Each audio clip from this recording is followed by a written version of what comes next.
காலம் முதல் பெரும் அதிர்வலைகளை ஏற்படுத்திய நேர்காணல்களை படைத்த தந்தி டிவி தனது 13ஆம் ஆண்டில் வழங்கிய முக்கிய நேர்காணல்களின் தொகுப்பு தடம் பதித்த பேட்டிகள்.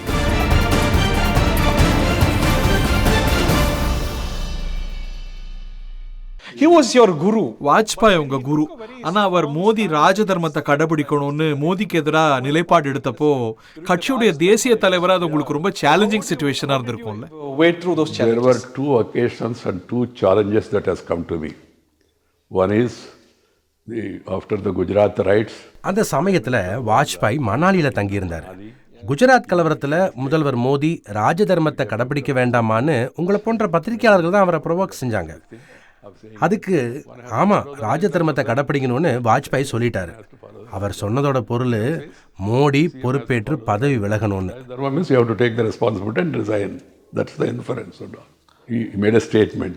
I was party president. There was debate. இதுதான் நாடு முழுவதும் பரபரப்பு செய்தியாச்சு. இதை கையாள கட்சியினுடைய தேசிய தலைவரா நான் உயர்மட்ட குழு கூட்டத்தை கூட்டினேன்.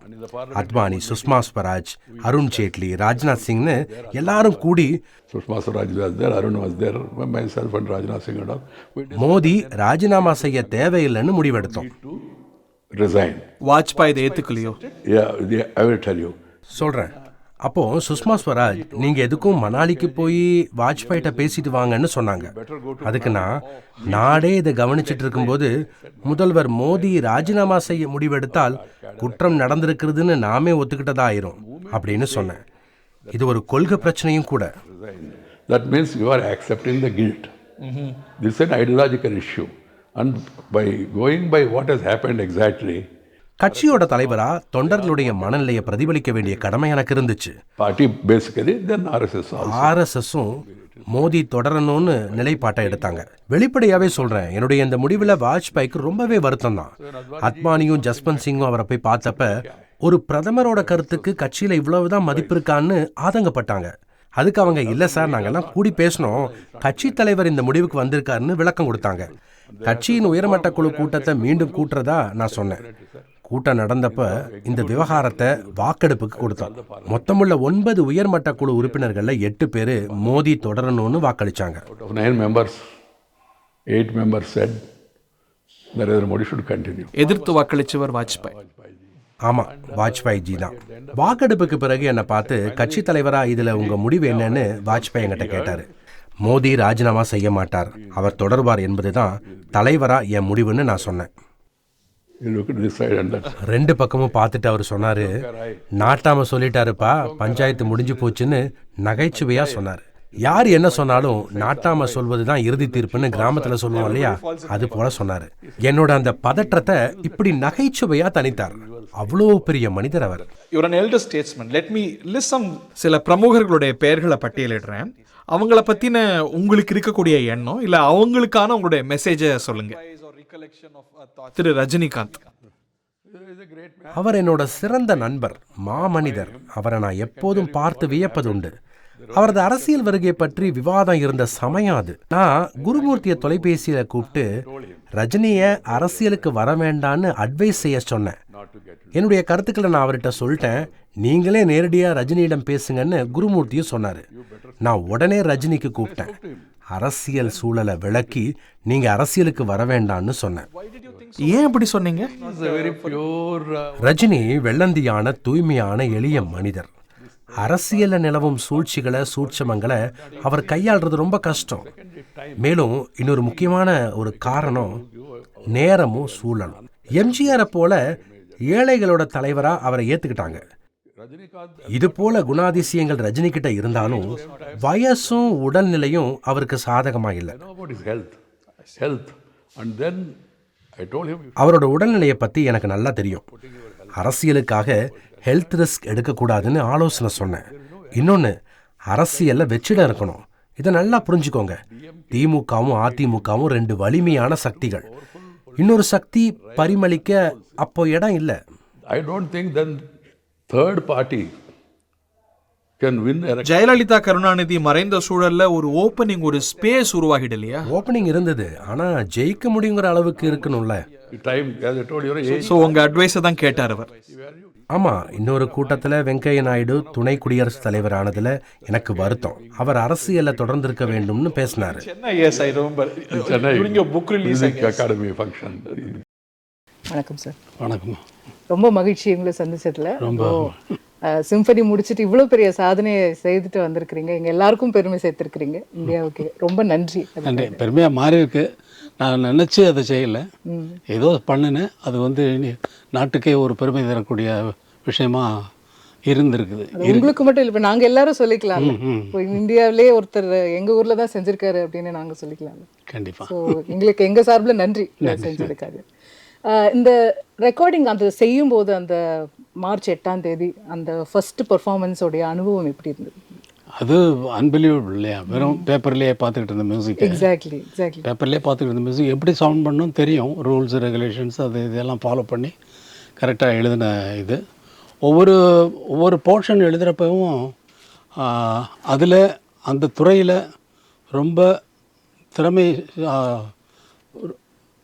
அதில் பெர்ஃபெக்டாக இருக்கக்கூடிய பெரிய ஆட்களுக்கு அந்த ஸ்கோரை அனுப்பிச்சு எனக்கு நண்பர்களாக இருக்கக்கூடிய அவர்களுக்கு அனுப்பிச்சு இது இப்படி ஸ்டார்ட் பண்ணலாமா, நான் ஒரு சிம்பனி எழுதலான்னு இருக்கேன், அதுக்கு ஸ்டார்டிங் இந்த தீம் நல்லா இருக்குமா, இது நல்லா இருக்குமா, அது நல்லா இருக்குமான்னு சொல்லி அதை செக் பண்ணிவிட்டு அவங்க வந்து இதெல்லாம் ஃபென்டாஸ்டிக்காக இருக்குது, இது வந்து you have gone to the level of Beethoven, பிராம்ஸ்ன்னு சொல்லி பெரிய பெரிய கம்போசர்ஸ் நேம் எல்லாம் சொல்ல ஆரம்பித்தாங்க. எனக்கு ஒரே ஆச்சரியமாக இருந்தது. அது என்ன இடத்துல மகிழ்ச்சியாக இருந்தது, ஆனால் வந்து நம்ப முடியாததாக இருந்தது. சும்மா நம்மளை ஊக்குவிக்கிறதுக்காக ஒரு இது பண்ணுறதுக்காக அவங்க சொல்கிறாங்க, உண்மையாக இருக்குமா இல்லைங்கிறது தெரியல. இருந்தாலும் நான் எழுதிக்கிட்டே இருக்கேன். ஒவ்வொரு போர்ஷனும் எழுதி வந்து அதெல்லாம் கரெக்டாக செக் பண்ணிட்டு தான் அப்புறமா போகிறோம். ஒரு இன்ஸ்ட்ருமெண்ட்டுக்கும் தனியாக எழுத வேண்டியிருக்கும் இல்லையா? அந்த எழுதி ஆகணுமே. 80 பேர் உட்காருறாங்கன்னா 80 பேருக்கு என்ன. ஸோ அது ஒன்னொன்றுத்துக்கும் நீங்கள் ஃபீட்பேக் இந்த மாதிரி கேட்டிருக்கீங்க பல்வேறு? ஒன்னொன்றுக்கும் இல்லை, அந்த ஒரு செக்ஷன் முடியுதுன்னா அந்த ரூல்ஸ் ரெகுலேஷனுக்குள்ளே வருதா அப்படிங்கிறத செக் பண்ணுறதுக்கு தான். ஓகே, மியூசிக்கை பற்றி இல்லை. புரியுது. அந்த விதிமுறைகளுக்கு உட்பட்டு வருதா இல்லை விதிமுறைகள் தப்பாக இருக்கா அது தெரியணும்ல. இவங்க யாருன்னு எனக்கு ஒரு பெரிய கியூரியாசிட்டியா இருக்கு. என்ன ராஜா சாரே ஒருத்தங்க கிட்ட கேட்குறாருன்னா? இல்லையா, நான் படிச்சுக்கிட்டு தானே இருக்கேன். நான் படிச்சுக்கிட்டு தானே இருக்கேன், உங்களுக்கு தெரியாது. அது சரி. நான் இப்போ படிக்கிறது, இப்போ கூட நீங்கள் இல்லைன்னா அங்கே உட்காந்து எழுதிட்டு இருப்பேன். நான் படிச்சுட்டு தான் இருக்கேன். அது இப்போ போய்ட்டு வெறும் ஸ்கோரில் தான் பார்த்துட்டு இருந்தேன் மியூசிக்கு. வெரி ஃபஸ்ட் டைமாக எல்லாத்துக்கும் எல்லா இன்ஸ்ட்ருமெண்ட்ஸுக்கும் 85 பேருக்கும் காப்பி பண்ணி அவங்க ஸ்டாண்டில் எல்லாம் இருக்குது. அது பெரிய ப்ராசஸ். அது இப்போ நான் எழுதின மியூசிக்கை வந்து வாசிக்கிறதுக்கே ஆர்கெஸ்ட்ரா செலக்ட் பண்ணுறதுக்கு தி வேர்ல்டு பெஸ்ட் ஆர்கெஸ்ட்ரா யூஎஸ்லேருந்து பல நாடுகளில் எல்லா டாப் மோஸ்டாக இருக்கக்கூடிய ஆர்கெஸ்ட்ராவுக்கு அப்ரோச் பண்ணி அவங்களுக்கு கேட்குறப்போ send the music will see அந்த அதுக்கப்புறம் நாங்கள் சொல்கிறோம் வாசிக்கிறோமா வேண்டாமான்னு அப்படின்னு சொல்கிறாங்க. சொல்கிறப்போ வந்து ஃபுல்லாக மியூசிக் அடிச்சுட்டா திடீர்னு யாராவது எடுத்து ஏதாவது பண்ணிட்டாங்கன்னா, ஏன்னா இன்னைக்கு உலகம் அந்த மாதிரி இருக்குது. அதனால் வந்து சென்ட் சம் ஃபியூ நான் எங்களுக்குள்ள ஆஃபீஸ்க்குள்ளே ஒரு ஃபியூ பேஜஸ் அனுப்பலாம் அப்படின்னு சொல்லி அனுப்புகிறாங்க. அனுப்புனதுக்கு கிடைச்ச சேயிங்ஸ் தான் அது கமெண்ட்ஸ் தான் வந்து ரொம்ப unbelievable, beyond perfection, I can't believe this, I don't think I can sleep 2 nights. இந்த மாதிரி கமெண்ட்ஸ் எல்லாம் வருது. அப்புறம் சில ரெக்கார்டிங்க்கு போகிற அந்த நேரத்தில் அந்த ஆர்கெஸ்ட்ரா செலக்ட் பண்ணதுக்கு அப்புறமா அவங்களுக்கு அனுப்பிச்ச எல்லாம் ஃபுல்லாக அனுப்பிச்சாச்சு. அவங்கெல்லாம் காப்பி பண்ணி அப்புறம் காப்பிஸ்ட்டு வரது தனியாக எடுத்து அவங்க கேட்குற டவுட்ஸுக்கெல்லாம் நான் கிளாரிஃபை பண்ணிவிட்டு அப்புறம் வந்து அவங்க சொன்ன ஸ்டேட்மெண்ட் வந்து திஸ் இஸ் கிளாசிக், வெரி சிம்பிளாக சொல்லிட்டாங்க. Classic means before Beethoven. Beethoven is romantic period, Bach is Baroque period. So classic அப்படின்ட்டாங்க. ஓ சரி, ஓகே, இது என்ன புதுசாக நமக்கு தெரியாத சொல்கிறாங்க அப்படின்னு. ரொம்ப அதுதான் அந்த அக்செப்டன்ஸ் தான் நமக்கு வந்து ரொம்ப பெரிய விஷயம். சமீபத்திய உங்களுடைய பரபரப்பு ஸ்டேட்மெண்ட்லேருந்தே ஆரம்பிக்கலாம் நினைக்கிறேன். எடப்பாடி திருந்த வேண்டும் அல்லது திருத்தப்படுவார். What do you mean? புரட்சித் தலைவர் ஆரம்பித்த கட்சி, அம்மா அவர்கள் கட்டி காத்த கட்சியை அவர் சுயநலத்திற்காக, இன்னும் சொல்லப்போனால் ஊழல் வழக்குகள்லேருந்து தன்னை காப்பாற்றிக் கொள்வதற்காக திமுகவோட ஒரு அண்டர்ஸ்டாண்டிங்கில், திமுகவோட இன்னும் சொல்லப்போனால் கள்ள கூட்டணி அமைத்து கொண்டு தேர்தல்களில் திமுக வெற்றி பெறுவதற்கு மறைமுகமாக உதவி செய்து வருகிறார் என்பது தான் உண்மை. அந்த குற்றச்சாட்டு அம்மாவின் தொண்டர்கள் மாத்திரமல்ல, தமிழ்நாடு முழுவதும் எல்லோரிடத்திலும் இருக்கிறது. அதிலிருந்து அவர் திருந்தி வரணும். சுயநலத்துக்காக அந்த மாபெரும் மக்கள் இயக்கத்தை இன்றைக்கு கையகப்படுத்தி வைத்திருப்பவர் அதை தனது சுயநலத்திற்காக பயன்படுத்துவதை விட்டுவிட்டு அந்த கட்சி எதற்காக ஆரம்பிக்கப்பட்டதோ, தீய சக்தி திமுகவை எதிர்க்க வேண்டும், அதற்கான முயற்சிகளை செய்ய வேண்டும் என்று சொல்வதைத்தான் அவர் திருந்தணும். இல்லை அவரை சுற்றி உள்ளவர்கள்லாம் திருத்த வேண்டும்னு சொன்னார். திமுகவோட கள்ள கூட்டணி, அதில் அவருக்கு என்ன பயன் இருக்கு? ஆட்சி கொள்ளணும்னு நினைப்பார், முதலமைச்சராகணும்னு நினைப்பார். திமுகவோட கூட்டணி வச்சு அவருக்கு என்ன பயன்? கள்ள கூட்டணி. அதாவது தான் வர முடியாவிட்டாலும் பரவாயில்ல, திமுக இருக்கட்டும், மற்றவங்க யாரும் வந்துடக்கூடாது. அவரை பொறுத்த வரைக்கும் ஒரு 4 பேர் மேலே அவர் மிகவும் எதிர்ப்புணர்வோடு இருக்காருங்கிறது எல்லாருக்கும் தெரிஞ்ச விஷயம். ஒன்று அண்ணன் ஓபிஎஸ், நண்பர் அண்ணாமலை, நண்பர் அன்புமணி ராமதாஸ், 4 பேர். அன்புமணி இதில் அடக்குமா? 4 பேருமே நாங்கள் பொலிட்டிக்கலாக ஷைன் பண்ணிடக்கூடாது, ஏதோ ஒரு காரணத்துக்காக அதிமுக, அதாவது அவர் கையில் இருக்கிற அதிமுக எங்களுடைய வளர்ச்சிக்கு உதவிடக்கூடாதுங்கிறது ரொம்ப குறியாக இருக்கார். என்னை பொறுத்த வரைக்கும் அம்மாவின் தொண்டர்கள் அனைவரும் ஒற்றுமையுடன் இருக்கணும், ஓர் அடியில் இருக்கணுங்கிற, அதாவது அது ஒரே கட்சியாக இருக்கணுங்கிற சென்ஸில் நான் பேசலை. கூட்டணியாகவும் இருக்கலாம், எல்லாம் ஓர் அணியில் ஒன்றா இருந்தால் தேசிய ஜனநாயக கூட்டணியோடு சேர்றப்ப உறுதியாக திமுகங்கிற கூட்டணியை வீழ்த்த முடியுங்கிறது யதார்த்த உண்மை. அதை நான் சொல்கிறேன். திமுகவை விரும்பாத, திமுகவை எதிர்க்கின்ற எல்லா கட்சிகளுமே தேசிய ஜனநாயக கூட்டணி தான் ஒரு வலிமையான கூட்டணி. அதற்கு அந்த கூட்டணியில் சேர்ந்து திமுகவை வீழ்த்துவதற்கு நீங்கள் அனைவரும் தேர்தலில் 26 தேர்தலுக்கு வர வேண்டும்னு சொல்கிறேன். அதில் எந்த கட்சி வந்தாலும் எனக்கு ஒன்றும் பிரச்சனை இல்லை. ஒரு கால் பழனிசாமி வந்தால் நான் தேர்தலில் போட்டியிட மாட்டேன். நீங்க ஒதுங்கிப்பீங்க. டிடிவி தினகரன் தேர்தலில் போட்டியிட மாட்டேன். என்ன கணக்கு?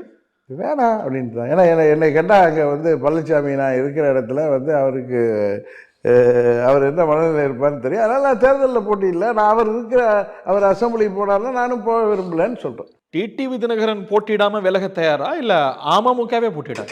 அமமுக போட்டியிடும், நல்லா ஆசைப்படுறாரு ஹரி. நான் தான் கிளியரா சொல்றேன், நான் தமிழ்ல தானே பேசுறேன். டிடிவி தினகரன் போட்டியிட மாட்டாரு, அமமுகங்கிற கட்சி போட்டியிடும். எங்க கட்சியில உள்ள நிர்வாகிகள் எங்க கூட்டணியில போட்டியிடுவோம். இன்னைக்கு தமிழ்நாட்டு அரசியலை பார்க்குறேன். தமிழக மக்கள்ல பெரும் பகுதியினர் புதிய நேர்மையான அரசியல் மாற்றம் தேடுறாங்க. விஜய் இந்த கூறுகளை பெற்றிருக்கிறாரு.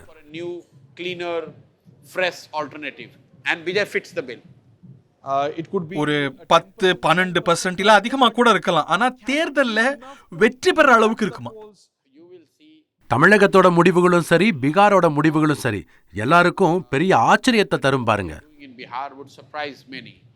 எண்ணிக்கையில சொல்லணும்னா எண்ணிக்கையில சொல்லல, ஆனா எங்க புதிய பாதையை எடுத்துட்டா அதுக்கு 2 வாய்ப்பு தான். ஒன்று வானலாவிய உச்சம், இல்லைன்னா அதில் பாதாளம். இடைப்பட்ட வாய்ப்பெல்லாம் கிடையாது.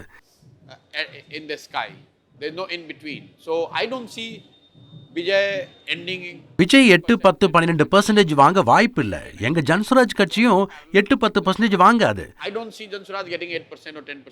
ஒன்று ஒரு பெரிய சக்தியா உருவெடுப்போம், இல்லைன்னா 5-10 வருஷம் அதுக்காக உழைக்க வேண்டியிருக்கும். இடைப்பட்ட வாய்ப்பே இல்லை. அது மாதிரி தான் விஜயும்.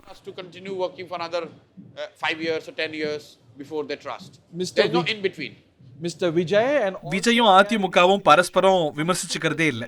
என்ன காரணம்? அது ஏன்னு நீங்க அவங்கள தான் கேட்கணும். அவங்களோட பேசினதுல உங்களுக்கு என்ன தெரியுது?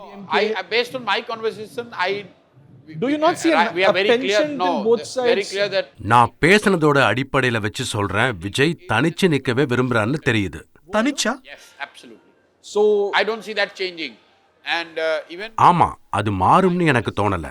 இந்த ஆண்டு பீகார் தேர்தலை நான் முடிச்சிட்டு அங்க கூடுதல் நேரத்தை செலவு பண்ண வர்ற வரைக்கும் தாவேகா தனித்து போட்டி என்ற யுக்தி மாறாது. விஜய் தமிழ்நாட்டில் அடுத்த 6-8 மாசத்துக்கு தீவிரமா களமாடுவார். அப்புறம் பப்ளிக்கா அறிவிப்போம் தனித்து போட்டியா இல்ல யாரோட கூட்டணி வைக்க போறோம்னு. ஆனா இப்போதைக்கு தனித்து போட்டிங்கிறது தான் நிலைப்பாடு. நம்பிக்கையில்லா தீர்மானத்தை நான் ஆதரித்திருந்தால், யார் டிடி சார் ஆதரித்திருந்தால், திரு பழனிசாமிக்கு அரசுக்கு எதிராக ஓட்டளித்திருந்தால் அன்றே கவிழ்ந்திருக்கும். நான் பழனிசாமி அவர்களுக்கு ஆதரவு வந்ததனால் 5 வாக்குகளில் தான் அன்றைக்கு இருந்த அரசு தப்பித்தது. அப்பொழுதெல்லாம் போனா யாரு வெள்ளாடு என்று அவருக்கு தெரியாதா? முதல்ல அவர் சுட்டி காட்ட வரல. முதல்ல நடந்த நம்பிக்கை தீர்மானம் எடப்பாடி பழனிசாமி முதலமைச்சரா வந்தபோது எதிர்த்து வாக்களிச்சீங்க இல்ல நீங்க? அது ஜனநாயக ரீதியில் கூவாத்தூரில் நடந்த அக்கிரமங்கள், அநியாயங்கள், எத்தனை கிலோ தங்கம் அங்கு பரிமாறப்பட்டது, எத்தனை கோடி ரூபாய் அங்கு பரிமாறப்பட்டது உங்களுக்கு தங்கமா? ஐயோ சாமி, எல்லாத்துக்கும் தெரியுமே. தெரியலையே. எவ்வளவு கிலோ? உங்ககிட்ட காய்ப்பாங்களா? உங்ககிட்ட காய்ப்பாங்களா? தங்கமா? தங்கம் தான், தங்கம் தான், தங்கம் தான். அனைவரும் அவர் போய் சேப்ப அங்க தங்க மணல்லாம் கொடுத்தாங்களா? தங்க மணல்லாம் கொடுத்துருக்காங்களா? ஏடிஎம்கே எம்எல்ஏக்களுக்கு ஏடிஎம்கே ஆட்சி அமைப்பதற்குரிய அனைத்து பணிகளையும் ஜனநாயக விரோத செயலை செய்துதான் அவர்கள் அந்த எம்எல்ஏக்களை தன் கைதை வசப்படுத்தினார்கள். எம்எல்ஏக்கள் ஓட்டு போடுறதுக்கு தங்கம் பணம்லாம் பரிமாறப்பட்டது. கூவாத்தூரில் நல்லா நடந்துச்சுல, அது பார்த்தீங்களா? இன்னும் 1 கிராம் கொடுத்துருப்பாங்களா எல்லாருக்கும்? சார் அது வெளியே சொல்லக்கூடாது, நீங்கள் கேஸை போட்டிருக்கீங்க, அது அனைவருக்கும் தெரியும். பாவம் வாங்கிட்டு இருந்தால் அவங்களுக்கும் தெரியும். அந்த நிலையில் தான் மறுபடியும் அவர் மீது நம்பிக்கையில்லா தீர்மானம் கொண்டு வந்தோம். ஆக ஒரு ஜனநாயக கட்சியை 50 ஆண்டு காலம் புரட்சித் தலைவர் எம்ஜிஆர் அவர்களும் புரட்சித் தலைவர் இப்படி நடத்தி வந்தார்கள்.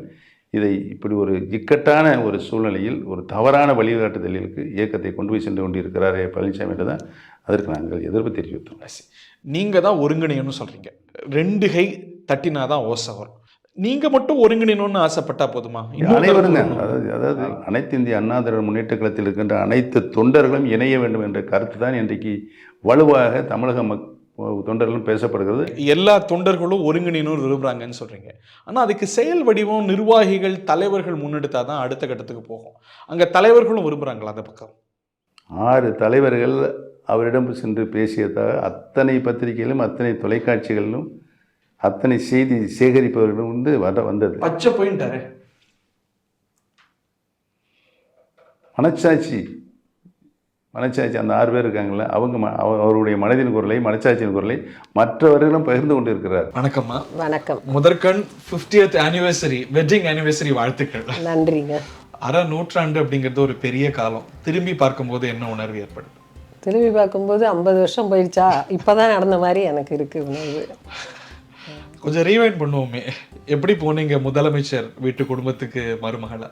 அது எதிர்பார்க்காம திடீர்னு முடிவு பண்ண கல்யாணம் தான். அது நினச்சி பார்க்கல கல்யாணம் பண்ண போகிறோன்ட்டு. நான் படிச்சுட்டு இருந்தேன். அப்பா இந்த இடத்துலேருந்து வரன் வந்ததும் அவங்களுக்கு இதை முடிக்கணும் அப்படிங்கிற மாதிரி. அப்பா டீச்சர்ல? ஆமாம், அவங்களுக்கு தலைவர்னால் ரொம்ப பிடிக்கும், கலைஞரை. அவங்களே கேட்குறாங்கங்கும்போது அப்பா அதை முடிக்கணும்னு சொல்லி முடிச்சிட்டாங்க. அவர் கலைஞருடைய பற்றாளர். ஆமாம், ரொம்ப. அப்பா ஒரு பள்ளி ஆசிரியர், அம்மா ஹவுஸ் ஒய்ஃபு. சின்ன வயசுலேயே அம்மா எனக்கு 9 வயசு இருக்கும்போதே இறந்துட்டாங்க.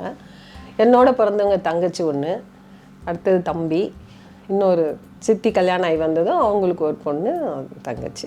நீங்கள் திருமணமாகி போகிறதே முதலமைச்சர் வீட்டுக்கு? அது அப்படி இல்லை. அந்த வீடு ஒரு சிஎம் வீடு மாதிரி இல்லை. எனக்கு பார்க்கும்போது உள்ளார போனால் தான் தெரிஞ்சது. எங்கள் வீட்டிலலாம் நாங்கள் எப்படி இருந்தோமோ அப்படியே தான் இங்கேயும் எல்லோரும் நார்மலாக இருந்தாங்க. அதனால் எனக்கு சாதாரணமான குடும்பம் மாதிரி இருந்ததுனால எனக்கு ஒன்றும் தெரியல.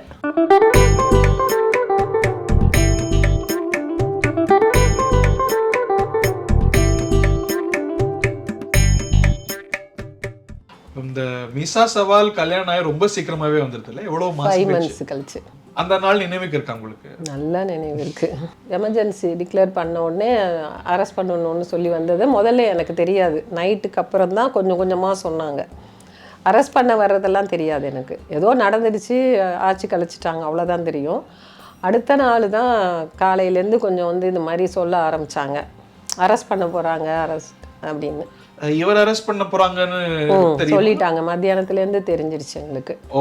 அப்புறம் ஈவினிங் தான் அரெஸ்ட் பண்ணாங்க. அந்த ஆட்சி கலைப்பெல்லாம் நடக்கும்போது அது ஒரு பெரிய அரசியல் சவால். எப்படி எனக்கு அந்த வயசுல எனக்கு அவ்வளவு தூரம் எதுவும் தெரியல. எனக்கு 16 வயசு தான் எனக்கு. என்ன சொன்னார் அவர் உங்கள்கிட்ட? இவங்களும் எங்கள் வீட்டுக்காரங்களும் வந்து நீங்கள் வந்து கவலைப்படக்கூடாது, அழுகாத, நான் வந்துடுவேன் சீக்கிரம், அம்மா இருக்காங்க, அக்காவை கூப்பிட்டு எங்கள் காந்திக்காவை கூப்பிட்டு பார்த்துக்குங்க அப்படின்னு சொல்லிட்டு எல்லாரும் இருக்காங்க அப்படின்னு சொல்லிட்டு போனாங்க. ஆனால் சீக்கிரம் வந்துடுவாங்கன்னு நினச்சோம். 1 வருஷம் ஆகணும்னு நினைக்கல. அப்போ நாள் ஆக ஆக ரொம்ப கவலைப்படுவோம், அழுவோம். தைரியம் கொடுப்பாங்க எங்கள் அம்மா. எங்கள் அத்தை வந்து எனக்கு தைரியம் கொடுப்பாங்க.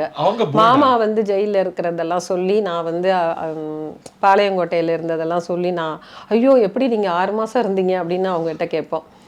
அப்புறம் பார்த்தா எங்களுது 1 வருஷம் ஆயிடுச்சு. கோபாலபுரத்து நினைவுகள் அப்படின்னா உங்களுக்கு ஃபர்ஸ்ட் வர காட்சி அது? ஆமாம், நாங்கள் ஒரு பொங்கல்னா எல்லாரும் சேர்ந்து ஒன்றா கொண்டாடுவோம். ஒரு சினிமானா எல்லாரும் சேர்ந்து ஒன்றா போவோம். ஒன்னாவா? எல்லாரும் மாமாவை தவிர எத்தனை பேரும் ஒன்றா போவோம். அதெல்லாம் இப்போ நினைச்சாலும் ஒரு பொங்கல் அன்னைக்கு அதை நினச்சிக்குவோம். கண்டிப்பாக பொங்கல் அன்னைக்கே போவோம். பார்த்து ஒரு 4 படம் சொல்லுங்க. ஐயோ நிறைய படம் பார்த்தோம். என்ன படம் ஞாபகம். ஆனால் ஒவ்வொரு பொங்கலுக்கும் போயிடுவீங்க. அவரை தவிர எல்லாரும் போவோம். கோபாலபுரமே ஒரு மகிழ்ச்சியான ஒரு இடம்னு தான் சொல்லுவோம். இன்னைக்கு போனாலும் இந்த இடத்த பார்த்தா இங்கே இருந்தோம், இந்த இடத்துல சாப்பிடுவோம், இந்த இடத்துல படுப்போம், இது எங்கள் பெட்ரூம்னு அதுதான் பேசிகிட்டே இருப்போம். பொதுத்தளத்திலையும் இருக்கக்கூடிய விமர்சனம் தான். அதுக்கு நீங்கள் ஆழமான காரணங்கள் சொல்லி எழுதியிருக்கிறீங்க. திமுக இந்துக்களுக்கு எதிரான கட்சி. ஆனால் திமுக இந்த கவர்மெண்ட்டில் தான் வந்து கோயிலுக்குன்னு நிறையாவே செஞ்சுருக்காங்க. எல்லாமே கும்பாபிஷேகம் பார்த்தீங்கன்னா நிறைய பண்ணது நம்ம கவர்மெண்ட்டில் தான். நீங்கள் கணக்கெடுத்து பார்த்தீங்கன்னா தெரியும். தேர் ஓடாதது, ஓடாது, தெப்பம் இல்லாதது, நிறைய ஒரு பெரிய லிஸ்டே இருக்குது. நிறைய பண்ணது வந்து நம்ம தான் பண்ணோம். திமுக தான் பண்ணுச்சு. வீட்டில் மதுரையா சிதம்பரமா? திருச்செங்கோடு. அது என்ன கணக்கு? அது 2 சமம். ஓ அப்படி. திருச்செங்கோடுன்னா அதான சொல்லுவாங்க. சிவன் பாதி பாதி பாதி. I like this reply. ஏன்னா இப்போ மதுரை சிதம்பரத்தோட நம்ம கன்ஃபைன் பண்ணிக்கிறது உண்டு. சிவன் பாதி சக்தி பாதின்னு திருச்செங்கோடுனாலே, அதனால சொன்னேன் Tiruchengode. No politically correct answer. நீங்க நியாயமா சொல்லணும். உங்களுக்கு யார் ஸ்பீச் பிடிக்கும்? திரு ஸ்டாலினா? இல்லை, இவங்களது வேற மாதிரி. 2 பேருதும் பிடிக்கும். இவங்களது வந்து மேடை பேச்சா இருக்கும், இவரது வந்து கொஞ்சம் கலோக்கையா. அது சரிம்மா, யாரது பிடிக்கும்? 2 பேருதும் பிடிக்கும். ஒன்லி ஒன் 2 பேருதும் பிடிக்கும். முத்துவேல் கருணாநிதி ஸ்டாலின் என்னும் நான். உங்களுடைய கண்ணீர் தமிழ்நாட்டுடைய கவனத்தை பெற்றது. முத்துவேல், உழைப்பு, எவ்வளோ கஷ்டங்களுக்கு அப்புறம், எல்லாரோடைய விமர்சனங்களுக்கு அப்புறம் அந்த ஒரு வார்த்தை சொல்லும்போது நான் உணர்ச்சி வசப்பட்டுட்டேன். வேற ஒன்றும் இல்லை. அது ரொம்ப பெருசாக கவனிக்க என்ன மீறி எனக்கு அன்னைக்கு வந்துருச்சு. அந்த அப்புறம் தான் பார்த்தேன் உதயாவும் கண் கலங்கி இருந்தது. சமீபத்தில் நீங்கள் எதிர்கொண்ட பெரிய விமர்சனம், ஒரு புயலாக வீசிச்சு ஜனவரி மாதம்லாம், நீங்கள் பிரபாகரனை சந்திக்கவே இல்லை அப்படி. எனக்குமே என் தலைவனுக்கும் இருந்த அந்த பரிமாற்றங்களை, செய்திகளை எல்லாருக்கும் போய் சொல்லிட்டு இருக்க வேண்டியதில்லை. ஒரு கெடுவாய்ப்பாக நாங்கள் எடுத்த அச்சு ஆவணமும் இந்த காணொலி ஆவணமும் என் கைக்கு வரப்போறல. அதை வந்து எங்கள் அண்ணன் நடேசன் தான் கொண்டு வந்து கொடுத்தாங்க. இப்போ அது அப்போ போர் சூழலில் அந்த இதெல்லாம் பிரித்து பார்த்தவங்க தான் இன்றைக்கி மறுத்து பேசுகிறாங்க. என்னோட உட்காந்து நான் பயிற்சி எடுத்த ஆவணங்கள் இருக்குல்ல, அது அந்த அச்சு காணொலி ஆவணமாக வட்டில் கொடுத்ததை அது என்ன ஆயிடுச்சுன்னா, தம்பி எதில் போகிறாருன்னு கேட்குறாப்புல, பின்னூர்தின்னொன்னே வேணான்றார். ஓ, வீடியோ இருந்ததோ? ஆமாம், அது பல மணி நேரங்கள் ஓடுகிற வீடியோக்கள். என் தலைவர் எனக்கு பயிற்சி கொடுத்தது, நாங்கள் பேசுகிறது அதெல்லாம் வந்ததுன்னா ஒன்று நிரந்தரமாக சிறையில் இருப்பேன். மதித்தவர்கள், நம்ம ரொம்ப எல்லாம் தெரிந்தவர்களே விமர்சிக்கும் போது நமக்கு சரி இருக்கணும், நமக்கு ஒரு காலம் வரும், அப்போ பேசிக்கலாம்னு இருக்கும். நீங்கள் என்ன வேணாலும் பேசுங்க, ஒரு நாள் தெரியத்தானே வருது. நீங்கள் ஆமக்கறிங்கிறீங்க, ஆமக்கறின்னு கேள்வி பண்ணுற, அது என்னன்னு கேள்வி பண்ண, உனக்கு ஒன்று தெரிஞ்சுக்கிட்டே பேசுகிறேன். அங்கே சாதாரணம் ஆமக்கறி சாப்பிட்டீங்களான்னு, இப்போ சாப்பிட்டேன், அனுப்பினேன், சாப்பிட்டீங்களான்னு கேட்பார். நம்ம சாப்பிட்டேன், எப்படி இருந்தது, ரொம்ப நல்லா இருந்ததுன்னு. அப்போ அங்கே போய் சொல்லுங்க பாரு. எங்கள் அண்ணன்ட்ட ஒரு பழக்கம் இருக்குது, செஃப் ஃப்ரிதா அவங்களுக்கு, அங்கே போய் சொல்லுங்கள் அப்படின்னா. அப்போ பயிற்சி கொடுத்துருக்காரு. ஒவ்வொரு துவக்காக கொடுப்பார். அதில் எங்கள் அண்ணன் பொட்டமான் இருக்கிறத வாங்குவார். அவர்கிட்ட இருக்கிறது எடுப்பார், நடேசன்கிட்ட இருக்கிறது எடுப்பார், எல்லாத்தையும் வாங்கி வாங்கி இது வந்து அதுக்கு ஒரு அவர் மாதிரி ஒரு உலகத்தில் அப்படி ஒரு ஆளை நீங்கள் பார்க்குறது ரொம்ப கஷ்டம். இது இந்த ஆண்டில் இந்த நாட்டில் கண்டுபிடிக்கப்பட்டது, ஜெர்மன் கண்டுபிடிக்கப்பட்டது. இப்போ இது அப்படி பிரித்து பேசிக்கிட்டே பிரித்து கையில் வச்சுருக்காப்புல. ஓஹோ. அது திருப்பி கொஞ்சம் நேரத்தில் அப்படி மாட்டி மறுபடியும் கையில் கொடுத்துருவாப்புல. ஆமாம் ஆமாம். ஐயோ நீங்கள் அது ஒரு அதாவது அவர் எப்படி பார்த்தாலும் ஒரு அதிசயம்தான். அப்போ கொடுத்துட்டு இப்போ அது உங்கதை கொடுங்க. இதில் வந்து பார்த்திங்கன்னா இதில் 30 தோட்டா தான் போட முடியும், இதில் 36 போட முடியும். இந்த விசை வந்து கொஞ்சம் அப்படி இதாக இருக்கும். இதை விட இது கொஞ்சம் இது கண்டுபிடிக்கப்பட்டது இதுக்கு பின்னாடி இப்படி ஒன்றுன்னா சொல்லுவாப்புல. திருப்பி ஒவ்வொன்றா சொல்லணும், உங்கதை கொடுங்க தம்பி சொல்லிட்டு அப்படி சுட்டு வரும்போது கடைசியாக AK-74ன்னு ஒரு துப்பாக்கி வருது. அது பாருங்க இப்படி கூர்மையாக இருக்கும், ஆனால் சின்னதாக தான் இருக்கும் தோட்டா. இங்கே ஒரு புள்ளி தான் இருக்கும். இப்போ உங்களுக்கு பட்டுச்சுன்னா நெஞ்சில் புள்ளி தான் இருக்கும், ஆனால் பின்னாடி பார்த்தீங்கன்னா முதுகுக்கு பக்கம் எதுவும் இருக்காது, இப்படி போய் விரிஞ்சிடும். அது அந்த துப்பாக்கியினுடைய சிறப்பு. அப்போ சுற்றுவழி எனக்கு எங்கள் அண்ணனே பயிற்சி கொடுத்து உருவாக்குன கடாபிங்கிற தளபதி தான் எனக்கு பயிற்சி. எங்கள் அண்ணன் அப்படி நாற்காலி போட்டு இருட்டு தானே உட்காந்துருக்காரு, நாங்கள் பயிற்சி கொடுத்துருக்காரு. எனக்கு சோறு வருது, 10 முறை இப்படி சுட்டு போகணும், அப்புறம் இங்கேருந்து சுட்டு போகணும். அதில் அப்படி ஒன்றுன்னு பேசிட்டு இருக்கும்போது இது ரஷ்யாவில் இருக்குது AK-74. அப்போ அதுக்கப்புறம் நம்மக்கிட்ட தான் இருக்குதுன்னு சொல்கிறாரு. அப்போ சொல்லும்போது முதல்ல ரஷ்யாவில் இராணுவத்தில் AK-47 தான் இருந்தது. அப்போ அந்த AK-47 காவல்துறைக்கு கொடுத்துட்டு இந்த AK-74 இராணுவத்துக்கு கொண்டு போயிட்டாங்க. இப்போ அதுக்கப்புறம் நம்மகிட்ட தான் இந்த AK-74 இருக்குதுன்னு சொல்கிறாப்புல. அப்படி சுட்டுக்கிட்டே வந்தோடனே அப்போ நான் கேட்குறேன், அண்ணா சொல்லுங்கள், இப்போ இந்தியாவில் AK-74 இந்தியாவில் இருக்குதா அப்படின்னு கேட்டேன். இது இல்லை அப்படின்றாப்புல. அப்போ இந்தியாவில் AK-74 சுட்ட ஒரு ஆள் நான் தான் இருக்கேனா அப்படின்னு நான் கேட்குறேன் அவர்கிட்ட. சிரிச்சு சார், ஆமாம் அதை இங்கே சொல்லாதீங்க, அங்கே போய் சொல்லுங்கள் அப்படின்னு. அது அவர் ஒரு எதையுமே அங்கே போய் சொல்லுங்கள் அப்படிமாரு. இப்போ அந்த மாதிரி நம்ம சொல்லும்போது அவங்களுக்கு வேடிக்கையாக இருக்குது. அப்படித்தான் ஆஸ்திரேலியாவிலேருந்து வந்த அந்த கப்பல் அரிசியை கொண்டுக்கிட்டு வருது. அந்த கப்பல் வருது, எங்கள் எல்லைக்குள்ளே வந்துடுது. வந்தவொடனே அதை குறுக்க மறித்து நிறுத்தும்போது அதில் 40,000 டன் அரிசி இருக்குது. அப்போ எங்களுக்கு வறுமை தானே, அரிசி இல்லை. அப்போ அவங்கக்கிட்ட வேண்டி எங்கள் பகுதிக்குள்ளே வந்துடுச்சு கப்பல்.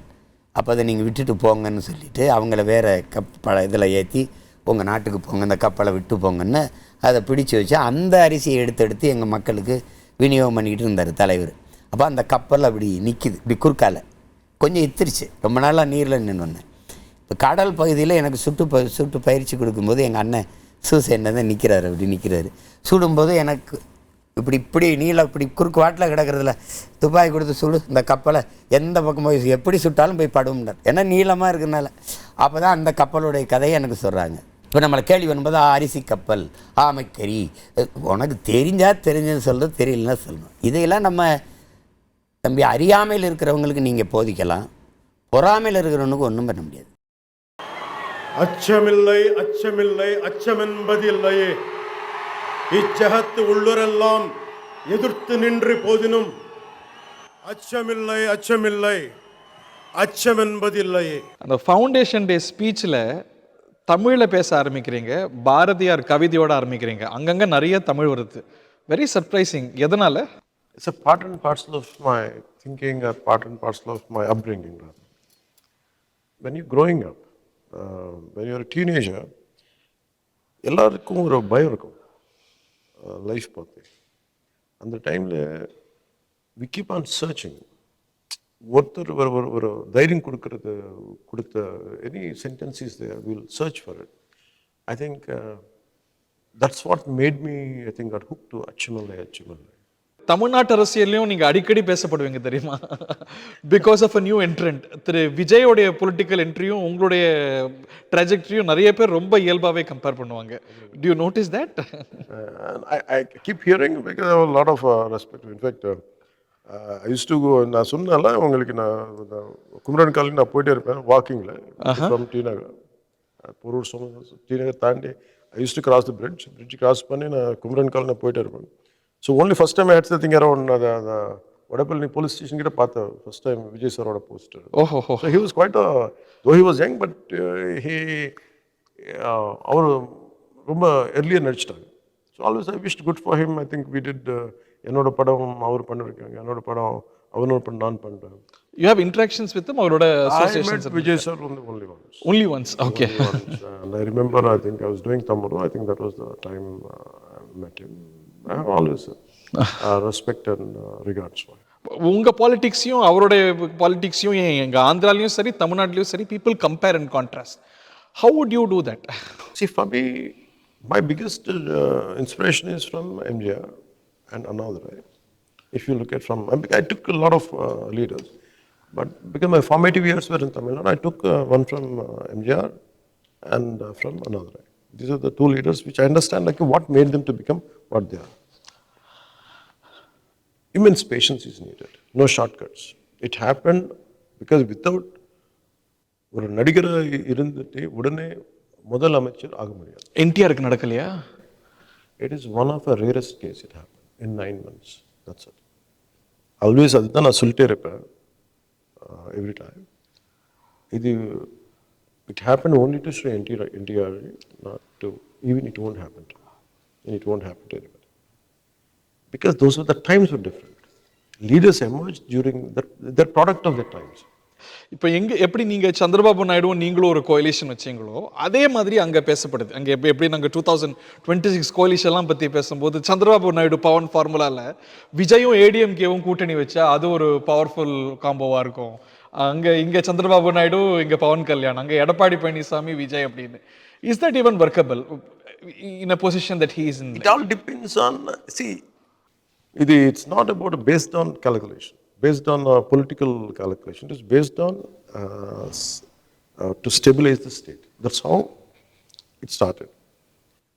Then we had difference on certain policies. I differed and we went away, but the damage has been done more by then we came together. In fact, we proceeded and I forged an alliance with BJP. It's a unique thing, but there in Tamil Nadu, Edapadi sir and Vijay sir, they come together. Do they have this kind of chemistry? I don't know. Chemistry ரொம்ப அவசியம் நினைக்கிறீங்க rather than political calculation? Because இப்போ நீங்க சொல்றீங்களே உங்களோட பார்ட்டியால் கேடர் நீங்க முதல் அமைச்சர் நம்ம see even if it is 10% people they work hard. See the rift will, I mean the danger is always in alliance. If ADMK and Vijay sir party if they come together, it depends on the fans what they say. It is cadre. So one has to accept the transfer. Yeah, I said what is your strength?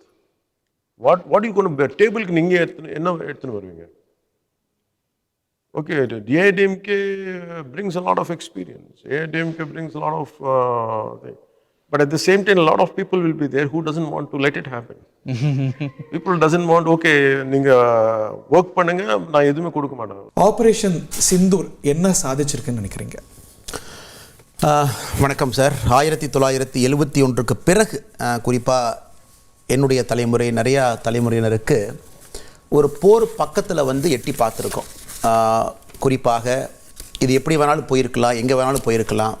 ஒரு hostile நெய்பர்ஹுட்டில் இருக்கிறவங்க, ஒரு nuclear power என்று சொல்லக்கூடிய Pakistan untested nuclear power, ஒரு rogue nation நம்ம சொல்கிறோம், client ஸ்டேட்டுன்னு சொல்கிறோம். இன்னொரு பக்கம் சைனா, குளோபல் ஜியோ பாலிட்டிக்ஸ், எல்லா நாடுகளுமே அவங்களுக்கு ஒரு கண்ட்ரோல் இருக்குன்னு நினைக்கக்கூடிய வேலையில் ஏப்ரல் 22 பெகல்காமில் என்ன நடந்துச்சோ அது நடந்திருக்கக்கூடாது, நடந்து விட்டது. அது ஒரு இந்தியனையும் தட்டி எழுப்பிடுச்சு. இது ஏன் நடந்துச்சு, ஏன் இப்படி பண்ணாங்க, குறிப்பாக 26 அப்பாவிகளை ஏன் கொன்னாங்க. அதுவும் குறிப்பாக ஒரு மற்ற டெரர் இன்சிடெண்ட்டை விட இது இன்னும் கொஞ்சம் டீப்பாக மிடில் கிளாஸ் பீப்புள், டூர் போகிறவங்க, ஹனிமூனுக்கு போகிறவங்க, முதலாக காஷ்மீருக்கு போகிறவங்க. அதனால் நமக்கு சம்திங் ஸ்டர்ட் இன்சைட் அஸ். ஏதோ ஒரு விஷயம் நம்ம யாராக இருந்தாலும் அது பிறண்டிடுச்சுங்க. ஒரு சின்ன we all were shaken. அதன் பிறகு எல்லா இடத்திலும் கூட எனக்கு ரொம்ப ஆச்சரியமான விஷயம் சார், இந்த இடைப்பட்ட காலத்தில் ஒரு யூஎஸ் பயணம் போயிட்டு வர வேண்டிய சூழ்நிலை. ஸ்டான்ஃபோர்டில், அரிசோனா பல்கலைக்கழகத்தில், பே ஏரியாவில் கேண்டில் லைட் மார்ச், விஜில், எல்லா இடத்திலும் எல்லா தரப்பட்ட மனிதர்களும் வீதியில் இருக்கிறாங்க, ஆக்ரோஷமாக போராடுறாங்க. ஜெர்மனியிலேருந்து, யூகேலேருந்து வெளிவரக்கூடிய இந்தியன்ஸ் எந்த அளவுக்கு இல்லை நாம் ஃபீல் பண்ணமோ அந்த அளவுக்கு. So something has started. நாம் எல்லோரும் எதிர்பார்த்தது பதிலடி கொடுக்கணும். It's natural. ஒரு ஹியூமன் பீயினுடைய டெண்டன்சி பதிலடி கொடுக்கணும். ஏன்னா இதில் இந்த விக்டிம்ஸ் எல்லாருமே ஏதோ நம்ம வீட்டு விக்டிம்ஸ் மாதிரி, நம்ம பக்கத்து வீடு, நம்ம மாமா, நம்ம அத்தை, நம்ம சித்தப்பா, நம்ம பெரியப்பா, அந்த மாதிரி ஒரு ஃபீலிங் நம்ம கொடுத்த ஒரு உணர்வு. அதன் பிறகு யாருமே எதிர்பார்க்கல, மே 7ஆம் தேதி காலையில் அதிகாலையில் 1லிருந்து 1:30 மணி வரைக்கும் முதலாக இந்தியாவுடைய ஸ்ட்ராட்டஜிக் போஸ்டர், ஏன்னா நீங்கள் நிறையா டிஃபென்ஸ் எல்லாம் ஃபாலோ பண்ணுறீங்க. இதற்கு முன்பு எத்தனையோ முறை நீட்லெஸ் ப்ரொவோகேஷன் நடந்த பொழுது 2001 எடுத்துக்கோங்க சார், கொஞ்சம் நான் டீட்டெயிலாக பேசுகிறேன், சாரி. 2001 அக்டோபரில் ஜம்மு அண்ட் காஷ்மீர் லெஜிஸ்லேட்டிவ் அசம்பிளியை ஜெய்ஷ் இ முகமது தீவிரவாதிகள் தாக்குறாங்க. 2001 டிசம்பரில் பார்லிமெண்ட் அட்டாக் பண்ணுறாங்க, வெரி ப்ரொவோகேட்டிவ். 5 ஜெய்ஷ் இ முகமது உள்ள வர்றாங்க. 2008 நவம்பர் 26 மும்பை அட்டாக் நமக்கு தெரிஞ்சது, 166 பேர். அப்போவெல்லாம் விளிம்பு நிலைக்கு போன இந்தியா இந்த முறை நம்ம எடுத்த ஸ்ட்ராட்டஜிக் போஸ்டர், நம்ம எப்படி அதை ஹேண்டில் பண்ண போகிறோம். 9 டெரர் ஹைட் அவுட்டை நம்ம எடுக்கிறோங்க, செலக்ட் பண்ணுறோம். பாகிஸ்தான் ஆக்கியபைடு காஷ்மீர் POKக்குள்ளே நம்ம அடிக்கிறோம். இதற்கு முன்பு நம்ம அடித்தோம், 2019 நம்ம அடித்தோம். இந்த முறை அங்கே 5 எடுக்கிறோம். பாகிஸ்தானுக்குள்ள லெஜிட்டிமேட்டாக இருக்கக்கூடிய பாகிஸ்தான் ஏரியாவுக்குள்ளே முதலாக நம்ம போகிறோம். We have conveyed a message May 7ஆம் தேதி. அதே நேரத்தில் ஒரு கிளியர் கட் கம்யூனிகேஷன், நாம் வந்து ஒரு ஸ்டேட்டஸ் கோ பவர், நாம் இங்கே யாரையுமே அடித்து துன்புறுத்தி அவங்களுடைய நிலப்பரப்பை பிடுங்க நாம் வரல. வி கிளியர்லி செட் இது வந்து நான் எஸ்கலேட்டரி இன் நேச்சர். அந்த வார்த்தை ரொம்ப முக்கியம் சார். ஏன்னா இன்றைக்கி எல்லாருமே இந்த சீஸ் ஃபயருக்கு வந்து கேட்கும் பொழுது நம்ம டே 1 நம்ம இன்டென்ட்டை கன்வே பண்ணியிருந்தோம். நம்ம இன்டென்ட் என்ன, பாகிஸ்தானை போய் நிலப்பரப்பு பிடிப்பது நம்ம இன்டென்ட் கிடையாது. பாகிஸ்தான் என்கின்ற நாட்டை அழிக்கணும் அப்படிங்கிறது நம்ம நோக்கம் கிடையாது. பாகிஸ்தானுடைய மிலிட்ரி இன்ஸ்டாலேஷனை காலி பண்ணுங்கிற நோக்கம் கிடையாது. டே 1 we are very clear, இது நான் எக்ஸ்கலேட்டரியாக இருக்கும். டெரர் இன்ஃப்ராஸ்ட்ரக்சரை நாங்கள் பின்னாடி போக போகிறோம், நாங்கள் விட போகுது.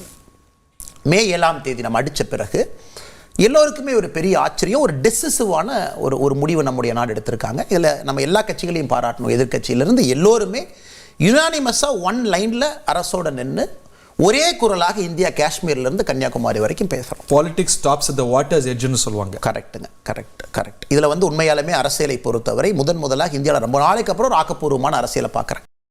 24ல் இன்னைக்கு அமைந்த கூட்டணியை அமைச்சிருக்கலாம் அப்படின்னு ஹைன்சைட் நினைக்கிறீங்களா?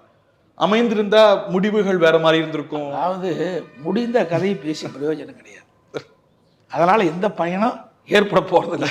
சரி, தேசிய அளவில் இன்னைக்கு சந்திரபாபு நாயுடுவோட வெயிட்டேஜ் இன்னைக்கு எடப்பாடி பழனிசாமியை நம்பி மத்திய ஆட்சி இருந்திருக்கும் அப்படிங்கிற ஒரு பார்வை இருக்கு. அதான் சொல்றேன், ஒவ்வொரு தேர்தலும் போதும் அந்த தேர்தல் சூழ்நிலையை கருத்தில் கொண்டு தான் கூட்டணி அமையும். அந்த பிரம்மாண்ட கட்சி யார் சார்? அது ரகசியம். கேமரா ஆஃப் பண்ணலாம், ரகசியமா சொல்லுங்க. ரகசியம்னாவே யார்கிட்டையும் பேசாதான் தான் ரகசியம். தாள் ஆரம்பிச்சு கால முடிகிற கட்சியா சார்? ஆனால் ரகசியம்னு சொன்ன பிறகு அதை எப்படி வெளிப்படுத்த முடியும்? முயற்சி செஞ்சு பார்க்குறேன். பாலை ஆரம்பிச்சு கால முடிகிற கட்சியா? அது உங்களுடைய யோகத்தின் அடிப்பில் கேட்குற கேள்விகளை என்னால் பதில் சொல்ல இயலாது. ஆனால் ஒரு பிரம்மாண்ட கட்சியா? அதான் சொல்லிட்டேன் சார், தெளிவுபடுத்திட்டேன். அதுக்குள்ள ஆழமாக போகிறது இப்போ இருக்கிற சூழ்நிலைக்கு அது ஏற்றதல்ல. கூட்டணி ஆட்சி பற்றி சொல்லப்படுற கருத்து ஒரு கிளேசத்தை உருவாக்கியிருக்கோம், ஒரு மாற்று கருத்தை உருவாக்கியிருக்கோம். அதாவதுங்க, ஒவ்வொரு கட்சியும் தன்னுடைய கட்சி வளர வேணும்னு தான் ஒரு தலைவர் நினைப்பாங்க எப்பவுமே. இப்போ 2019 சரி, 2021 சரி, 2 தேர்தலையும் பார்த்தீங்கன்னா அந்த தேர்தல் நேரத்தில் தான் நான் கூட்டணி வச்சோம். இந்த முறையும் அப்படிதான் சொன்னீங்க, ஆனால் ரொம்ப முன்கூட்டியே வைக்க காரணம் என்ன? ஏன்னா இப்போ தேர்தல் சுற்றுப்பயணம் மேற்கொள்கின்ற பொழுது கூட்டணி கட்சியும் சேர்ந்து இதில் இணைத்து செயல்பட்டால் நன்றாக இருக்கும் என்று ஒரு எண்ணத்தின் அடிப்படையில் தான் முன்கூட்டியே நாங்கள் ஒரு ஜெல் ஆகணும் அலையன்ஸ் அப்படி. இப்போ நாங்கள் தேர்தல் சுற்றுப்பயணத்துக்கு போகும்போது தேசிய ஜனநாயக கூட்டணியில் அங்கே வைக்கின்ற கட்சிகளும் எங்கள் வந்து நான் செல்கின்ற இடத்திலெல்லாம் அவர்கள் வந்து எனக்கு வரவேற்பு கொடுக்கிறார்கள். நாங்கள் பேசுகின்ற கூட்டத்தில் அவர் கலந்து கொள்கிறார்கள். பரிபூர்ண ஒத்துழைப்பு கொடுக்குறாங்களா? ஆத்மார்த்தம் பரிபூர்ண ஒத்துழைப்பு கொடுக்குற காரணத்தினால தானே அவ்வளோ நேரம் நின்று என்னுடைய பேச்சை கேட்குறாங்க. உங்கள் தலைமையில் தான் ஆட்சி, நீங்கள் தான் ஆட்சி தலைமை. ஆனால் அந்த ஆட்சி தலைமை கூட்டணி ஆட்சியா தனி ஆட்சியான்னு சொல்ற முடிவை ஏற்கணும்ல மற்ற கட்சிகள். சரியான காலத்தில் சரியான பதில் கிடைக்கும். நான் சொல்லிட்டு நீங்கள் அதில் உறுதியாக இருக்கிறீங்க. இப்போ எங்கள் தலைமையில் தான் கூட்டணி. என்ன எங்களுடைய அதிமுக தான் ஆட்சி அமைக்கணும், அப்புறம் வேற என்ன சார் இருக்குது? ஆனா இப்போ திருப்பி அதுக்குள்ளேயே எல்லா பத்திரிகையாளர்களும் ஊடகர்களும் அந்த கேள்வி கேட்டு ஒரு பரபரப்பான செய்தி வெளிவர வேண்டும் என்ற எண்ணத்தில் கேள்வி கேட்டால் அதுக்கு நாங்கள் பதில் சொல்ல இயலாது. உங்க திருப்பி இன்னைக்கு ரொம்ப ஃபேமஸ் ஆயிடுச்சு. அப்படியே அறிவு கேட்ட மாதிரி நான் பேசுகிறேன், அவ்வளோதான். ஒவ்வொரு வட்டாரத்துக்கும் ஒரு வழக்கு. பெரிய மெத்த படித்தவங்க கிடையாது சார், புரியுதுங்களா? நான் வந்து மக்களோட மக்களாக பழகியிருக்கிறேன். மக்களுடைய உள்ள என்ன இருக்குன்னு தெரிஞ்சு அதற்கு ஏற்றவாறு தான் நான் பேசுகிறேன். உண்மை நிலை இதுவரை 31 சட்டமன்ற தேர்தலிலும் நான் வந்து எழுச்சி சுற்றுப்பயணம் மேற்கொள்கின்ற பொழுது எந்த இடத்திலையும் தவறான அம்சம் செய்யவில்லை. நாங்கள் ஒத்த கருத்துடைய கட்சிகள் தான் இப்போ கூட்டணியில் அழைக்கிறோம். தமிழக வெற்றி கழகம் அதில் அடக்கமா சார்? நீங்கள் யோகத்தின் அடிப்பில் கேட்குற கேள்விக்கு நான் எப்படி பதில் சொல்ல முடியும்? வாய்ப்பில்லைன்னு மறுக்க முடியுமா? அதான் சொல்கிறேனே, காலம் கணிந்து வருகின்ற போது எல்லாம் நல்லது நடக்கும். காலம் கணிந்து நன்மை நடக்குமா? வரும்னு எதிர்பார்க்கிறோம். ஒரு கிராண்ட் அப்போசிஷன் கோயிலிஷன், திமுகவை எதிர்க்கக்கூடிய எல்லா சக்திகளும் ஓர் அணியில சேர முடியும்னு நம்புறீங்க? எதிர்க்கிறவங்க திராவிட முன்னேற்ற கழகத்தை எதிர்க்கிறவர்கள் எல்லாரும் ஓர் அணியில சேர முடியும், சேர வேண்டும் என்று எண்ணுகிறோம். ஏன்னா எல்லாருடைய கருத்து தானே, மக்கள் விரோத திராவிட முன்னேற்ற கழகத்தை அகற்ற வேண்டும் என்பது தானே இந்த கட்சியுடைய நோக்கம். அதெல்லாம் ஒன்றாக இணைகின்ற பொழுது அமமுக இந்த அணியில இடம்பெற வாய்ப்பு இருக்கா? உங்களுக்கு அதுல ரிசர்வேஷன் இருக்கா? காலம் பதில் சொல்லும். உங்களுக்கு மாற்று கருத்து இருக்கா அவங்க வரணும் வர வேண்டாம்? காலம் பதில் சொல்லும். நேத்திக்கு பார்த்துருப்பீங்க, ஓபிஎஸ் கேம்ப்ல நாங்க காலில் கூட விழறோம் சேர்த்துக்கோங்கன்னு கேட்குறாங்க. காலம் கடந்த செயல். வாய்ப்பு இல்லையா? கூட்டணி காலம் கடந்து போய்விட்டது. கூட்டணி கட்சியா ஓபிஎஸ் ஏற்க வாய்ப்பு இருக்கா? அதான் சார், எல்லாமே காலம் கடந்து விட்டது. அவை தனி கட்சி வாங்கினா தானே அதை பற்றி தொடங்கணும். கட்சி என்ன எங்கள் கட்சி எதிர்த்துட்டு தான் இருக்கிறாங்க. அனைத்து இந்திய அண்ணா திராவிட முன்னேற்ற கழக கட்சின்றது வடிவப்பட்டு விட்டது. அதை எதிர்த்து தான் நம்ம குரல் கொடுத்துட்டு இருக்கிறாங்க.